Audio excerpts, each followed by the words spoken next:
So, your next homework assignment is due on Wednesday the 9th. It's an assignment, it's called Nodal method, which we'll start talking about today. And so any questions before we get into this pipe network stuff? So far we've been talking about flow through pipes, individual pipes.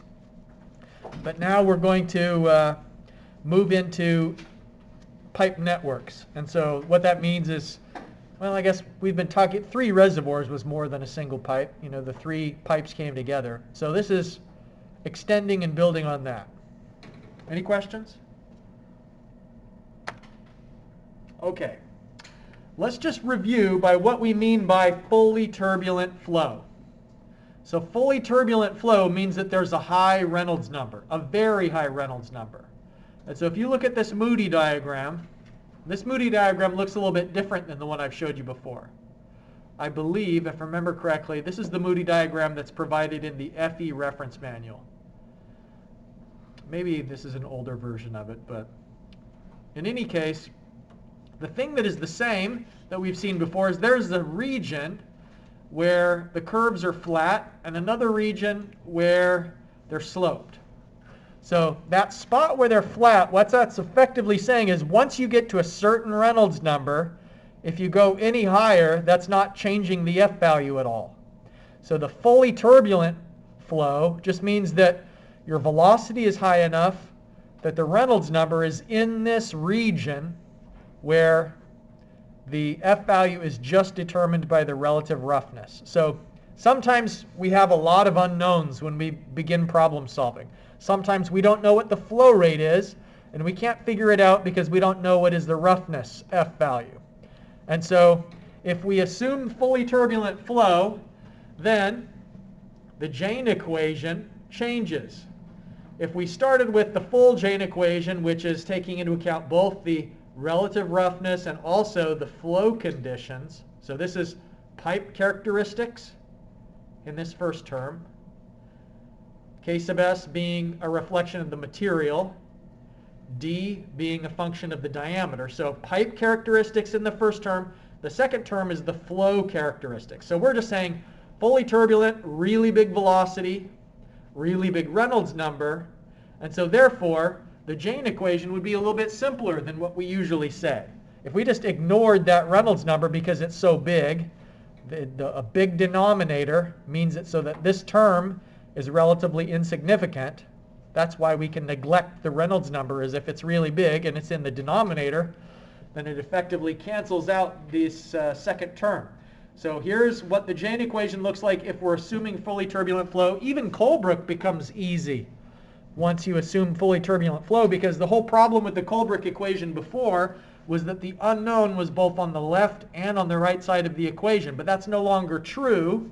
If you've got a really big Reynolds number, then this whole term drops out of the Colebrook equation, and suddenly the Colebrook equation is an explicit function that has F only on the left side of the equation. All right, so whenever we assume fully turbulent flow, we have to go back and check the assumption. I think maybe this is a new addition to my slide. If you've got them printed out, add this, that when you use the fully turbulent flow assumption, you have to go back and make sure that that was a valid assumption. And if it turns out that that wasn't valid, it just means that you have to iterate another time, that you have to go through and recalculate the flow velocities with an updated F value. Sometimes you do, sometimes you don't. Occasionally, like in our example today, we're going to see that the fully turbulent flow assumption is valid. But then we'll have an example, I think on Friday, where fully turbulent flow is a good start. It's like better than just a random guess of F. But it turns out that it's not true, so we have to update our F value by using the full Jane equation. All right, so that's just a reminder about what we mean by fully turbulent flow. Now here's the new stuff that we're talking about today, and it's maybe not even new, because we talked about this in Chapter 5 in fluid mechanics, the continuity principle. Continuity was that if you consider a junction at this union where 2 pipes come together and 1 pipe goes out, what we could say is the flow in equals the flow out. And that assumes that there's no storage inside of this control volume, that it's just a pipe going in and the pipe is enclosed and it's full of water.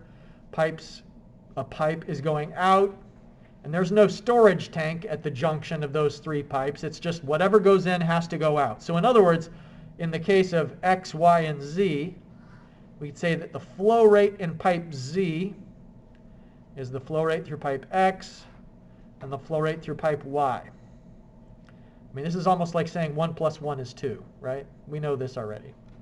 So what's the application of this continuity principle? Well, what if we had water flowing through a pipe and then there are two pipes connected and then they'll eventually go back to a single pipe again? You can see that we've got a question mark here. The flow through pipe A is known, but we don't know how much of that flow is going to go through pipe B and how much of it's going to go through pipe C. Now, I note here that this is a top view because I don't want you to be confused about like maybe this, because this pipe's on top, it would have more flow than the one on the bottom. It turns out even if it was a side view, that still would be immaterial to how much goes through each. It could be a side view or a top view. But just for simplicity's sake, let's take elevation changes out of the equation and just say that we want to find out the relative distribution. How much of it goes through pipe B and how much goes through pipe C. So that is the question, is when we have nodes and it's indeterminate how much would go through one pipe versus the other. So what do you think? What are going to be the factors that determines how much goes through B versus how much goes through C? Diameter? Okay. So what if pipe B was a big diameter pipe and pipe C is a small diameter pipe? What would you say then? But B would take more flow. You're thinking in the right direction for sure. Before we go too much further down that path, we could rearrange this initial continuity expression. In this case, we could say that the flow through pipe B is the flow through A, which was known, minus the flow through C.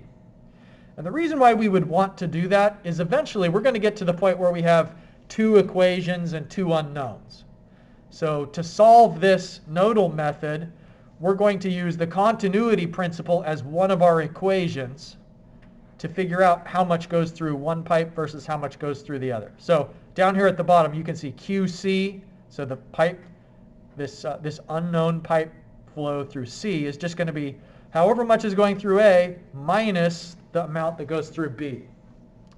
So that's pretty straightforward. Now let me draw an analogy to a flow situation like this with a ski resort. Has anybody been to Winter Place before? A few people. I've only been one time. I really loved it. It was a lot of fun, but it's just a little bit too far. You know, I hate driving, so I don't know. I'd love to go more. The basic principle that I want to draw your attention to, I mean, it makes sense, obviously, from an instinctive sense, is let's say that you're at the top of the mountain and you're going to the mountain house. Looks like they've got here at the mountain house maybe like restrooms or restaurant, transit down to the other parking lots. So you're going from the top to the mountain house. You could go down Woods Run or you could go down Nosedive. What do the different colors mean? If you went down Nosedive, what kind of an experience is that going to be? Steep, scary. Maybe if you don't know what you're doing, you're going to get hurt, right? Black means most difficult. Blue, more difficult. So the green is easy. I've been on Ridge Runner plenty of times. I've even been down Nosedive, although I didn't go very fast. I'm not the best skier, you know. You can tell somebody if they're a good skier. If they own their own skis, that's totally different than somebody that rents their equipment, and I rent my equipment. So that tells you what you need to know about my skiing abilities, right? So when I go down Nosedive, I'm real happy that I've gotten to the mountain house and I'm still in one piece. But the basic principle is, regardless of whether you go on Woods Run or Nosedive, the elevation change is the same. There's a certain elevation at the top. I don't know what it is. Let's say, 1,400 feet.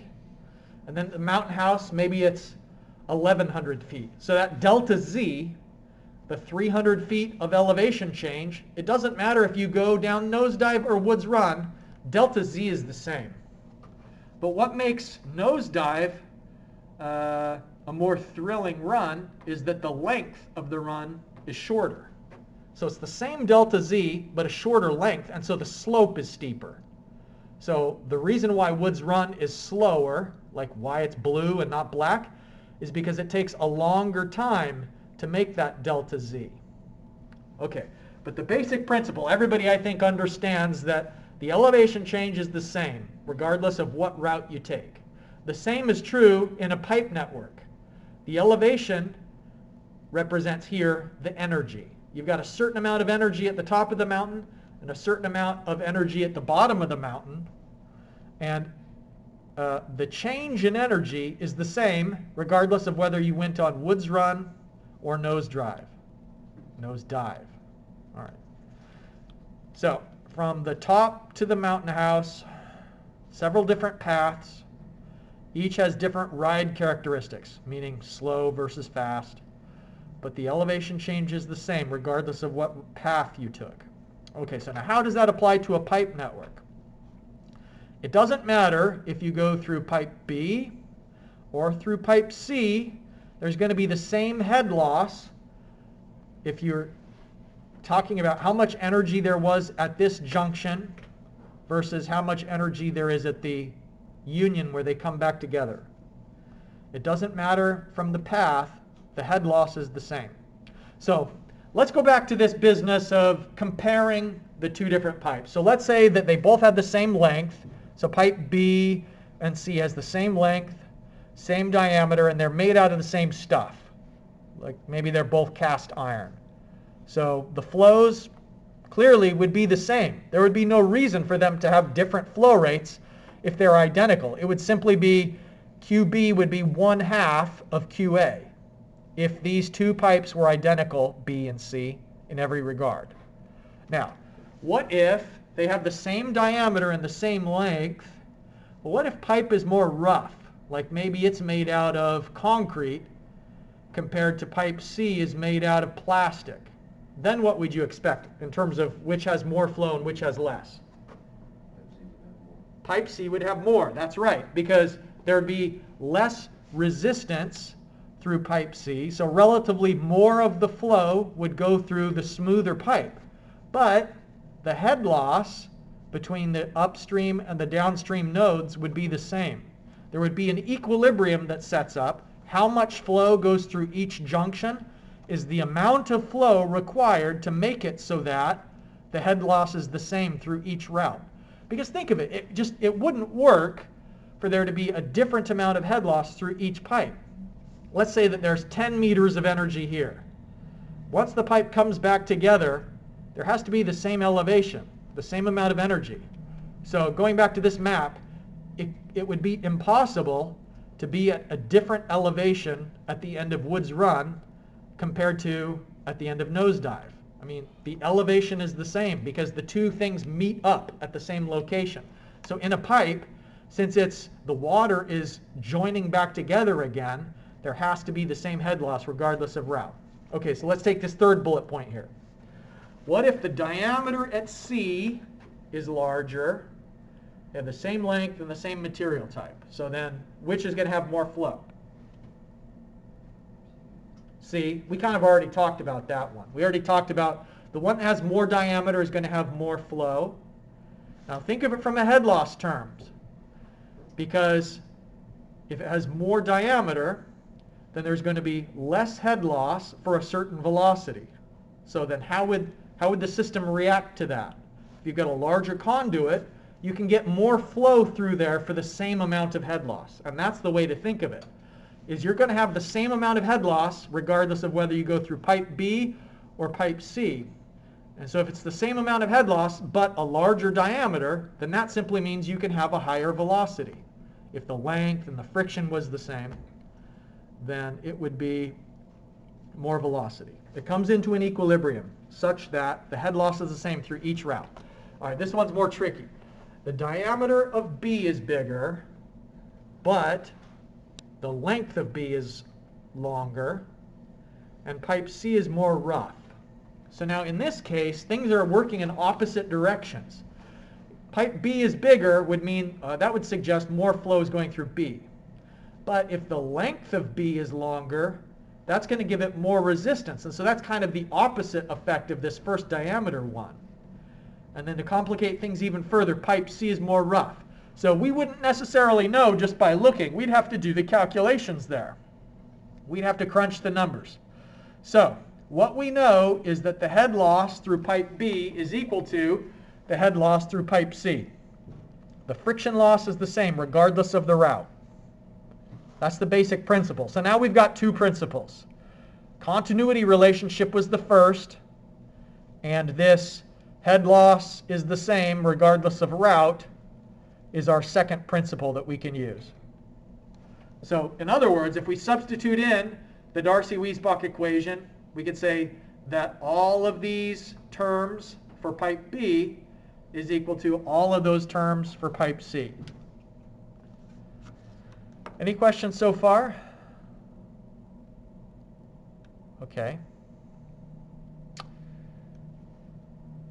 Well, this is kind of just getting repetitive at this point. The head loss is the same regardless of route. So the energy equation, all right. Here's something new. You remember the energy equation.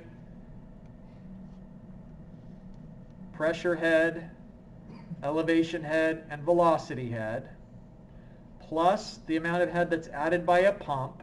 So all of that was at location 1. So the energy at location 1 plus however much energy is added by the pump is equal to the pressure head, elevation head, and velocity head at location 2 plus the head loss. So the head loss is on the right-hand side of the equation because there's going to be less energy at 2, the downstream location, because of the effective head loss. So head loss is removing energy from the system. A pump would be adding energy to the system. So we all recognize this as the energy equation. We've used it plenty of times before. But remember, the definition of head is the combined pressure, elevation, and velocity head terms. If I just combine those three together and I said the head at 1, maybe I should fix that. I should say H sub 1. That would make it more clear.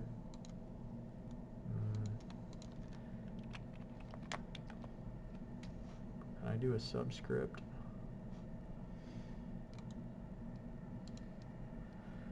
Well, let's just see. Okay. Oh, that's great.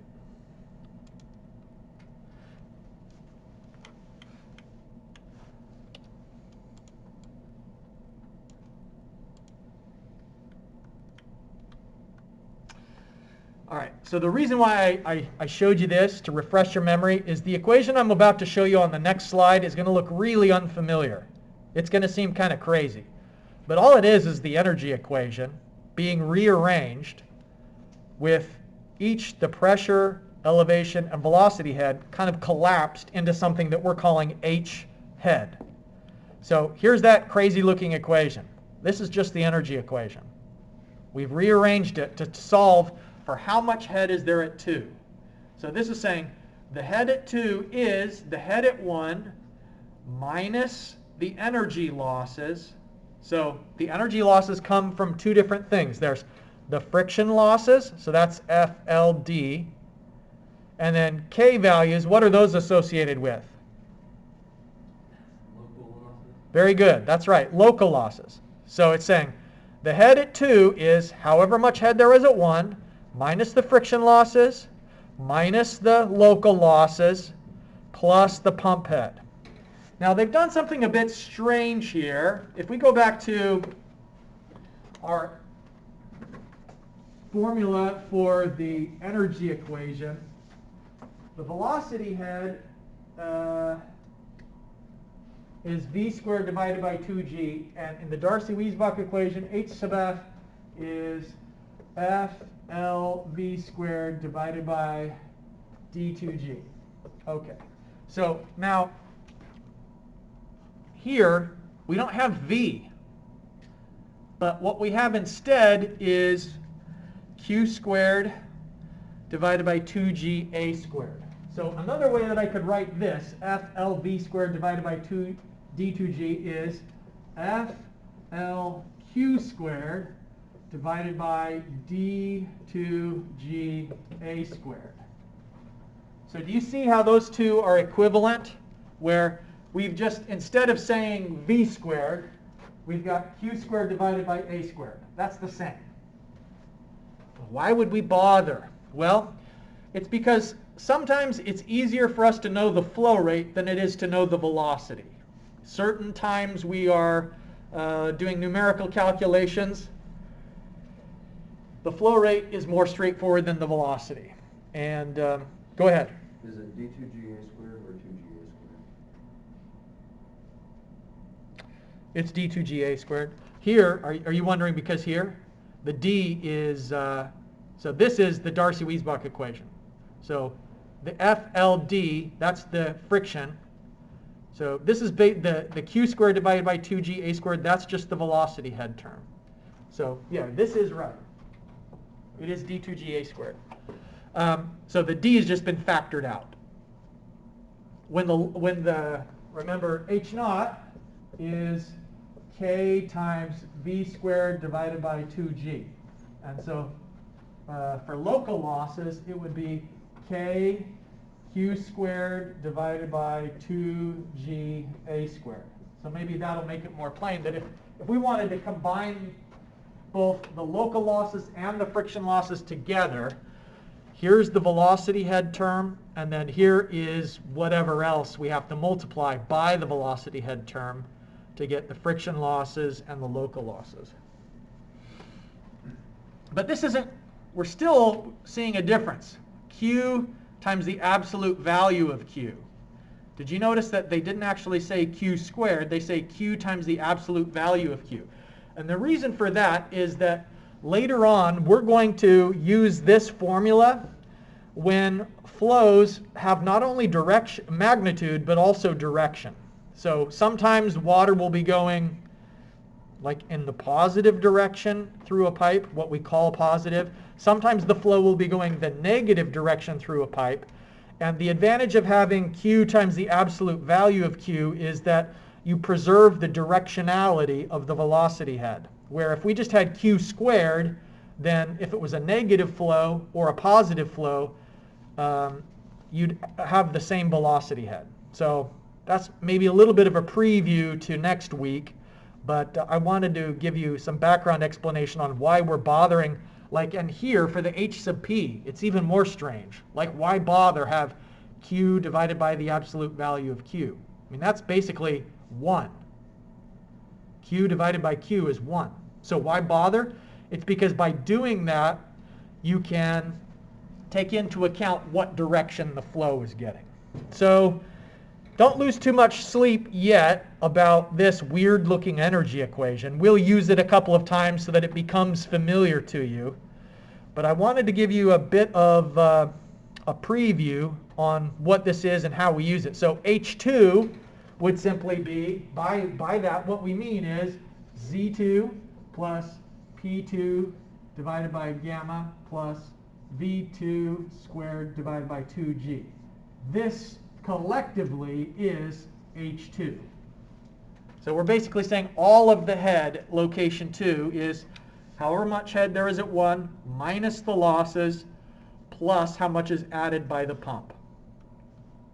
So here are all the terms that are defined. Now, flow direction is important. And you can see from the drawing here that the arrow is showing the water is entering this pipe, this first one, and exits the last one. So in the energy equation, just as we always have before, 1 means the upstream location and 2 means the downstream location. And the reason why we have to distinguish between upstream and downstream is because we're subtracting the losses. So H1 is the upstream location from which losses are subtracted. And that's how we calculate the head at 2. Okay. So let's say that we have 3 cubic meters per second going through this pipe, and we want to know how much head goes through pipe B, how much flow goes through pipe B and how much goes through pipe C. What we would do, first of all, is we could calculate how much head there is at 1. Like if we were given the pressure and the elevation and velocity, then we could find the head at 1, and we could find the flow rate through each of the pipes, and then we could calculate the head at 2 because that's the downstream location. So we'd have the starting amount of head that there was at 1 and subtract out the losses. And along the way, we would equate B in terms of C using the continuity relationship. And so the key, of course, to understanding the relative quantity through each of them is remembering that the head loss is the same, regardless of whether we go through path B or through path C. All right, so here's an example where we're going to give that a try. We have a known pressure at A, 900 kilopascals. We know the length of pipe 1. We know the flow rate is 3 cubic meters per second. Here, this is basically just saying that the head loss through pipe 2 is the same as the head loss through pipe 3. Who can refresh our memory what formula this is? It's the Jane equation, but assuming fully turbulent flow. Right. And the reason why we're going to use that is that this is our formula here for the head loss through pipe 2 being equal to the head loss through pipe 3. Remember that the true F value depends on how much flow you have going through each pipe. And we don't know that yet. We don't know the F value for pipe 2 until we know what the flow rate is, but we don't know the flow rate until we solve for it. So we're going to use the fully turbulent flow assumption to begin. And so that's what I would like you to do. I'm going to write some steps on the whiteboard here for this example.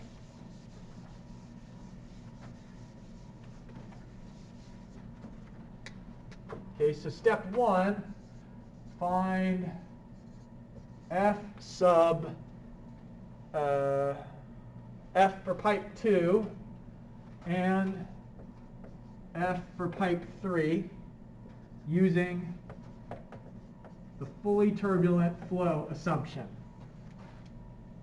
So assuming fully turbulent flow and the Jane equation, find the F value for each.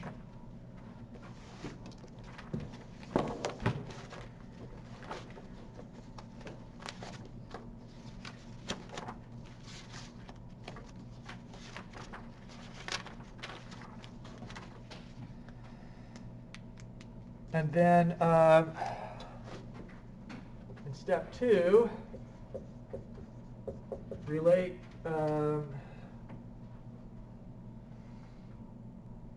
HF through pipe 2 to HF through pipe 3. And remember that, there it is, the formula here. And so you'll find the find V2 is equal to something V3. So some coefficient. You'll find the velocity through pipe 2 in terms of the velocity through pipe 3. And then step 3, substitute into Q2 plus Q3 is equal to 3 cubic meters per second.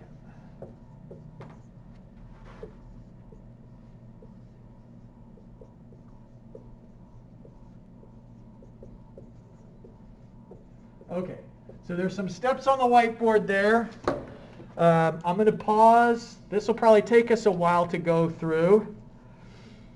I may interject occasionally just to make sure that we're all headed on the same track, but feel free to check answers and collaborate as you go along.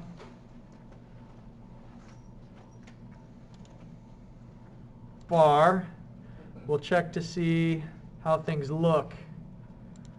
Okay, so if you're assuming fully turbulent flow and just simply substitute in the equivalent sand roughness, and the pipe's diameter, then we'll get an F value for pipe 2 of 0.01493 and an F value for pipe 3 of 0.01567.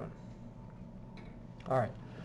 So then substituting into this formula, this is just saying that the head loss through pipe 2 is going to be the same as head loss through pipe 3. Then you can get, just algebraically, isolating the velocity of 2 in terms of all of these other factors. And so then what you should get is that V2 is 1.204 times V3. So the velocity at 2 is higher than the velocity at 3. And then finally, I'm not going to show it yet, but what you do once you have that is you substitute it into the continuity relationship.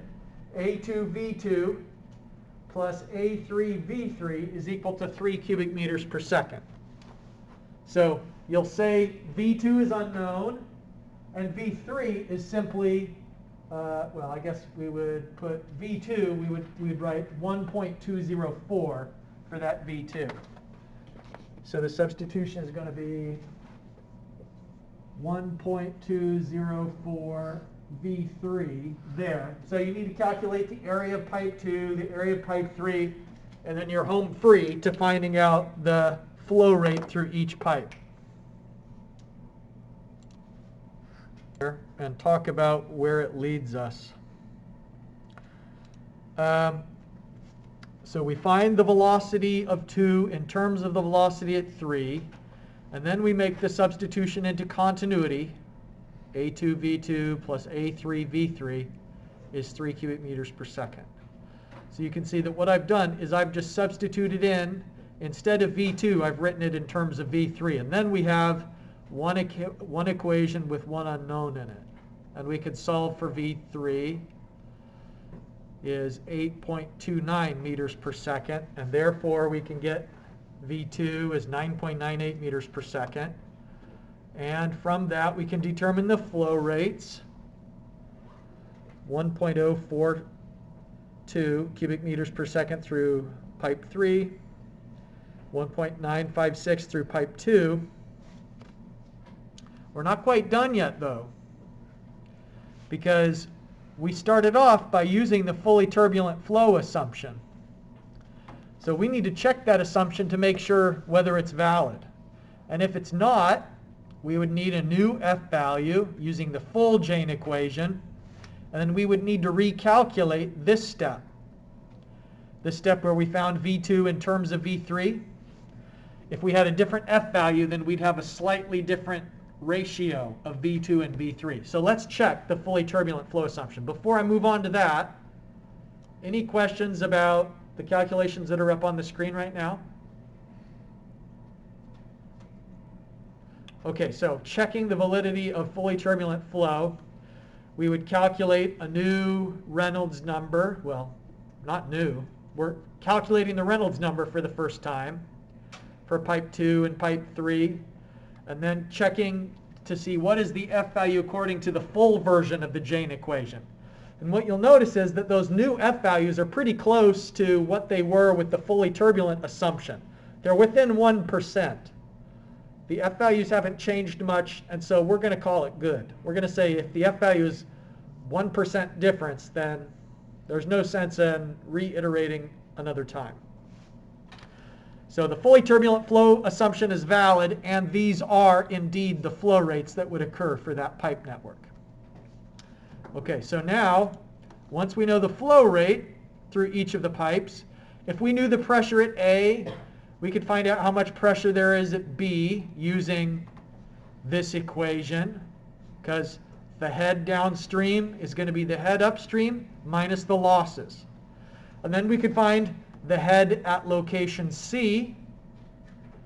It would just simply be the head at B minus the losses. And it doesn't matter whether we do the route through pipe 2 or whether we do it through pipe 3. And then finally, if we want to know the pressure at D, we'd calculate the head at D, and then we'd also have to know what was the elevation there. And if we knew the elevation, then we could separate out how much of the total head is tied up as velocity head, how much of it is in the elevation, and then therefore how much is remaining to go into the pressure. Okay, so this is the nodal method, and with this you can get started thinking about the applicable problem on the homework assignment 4.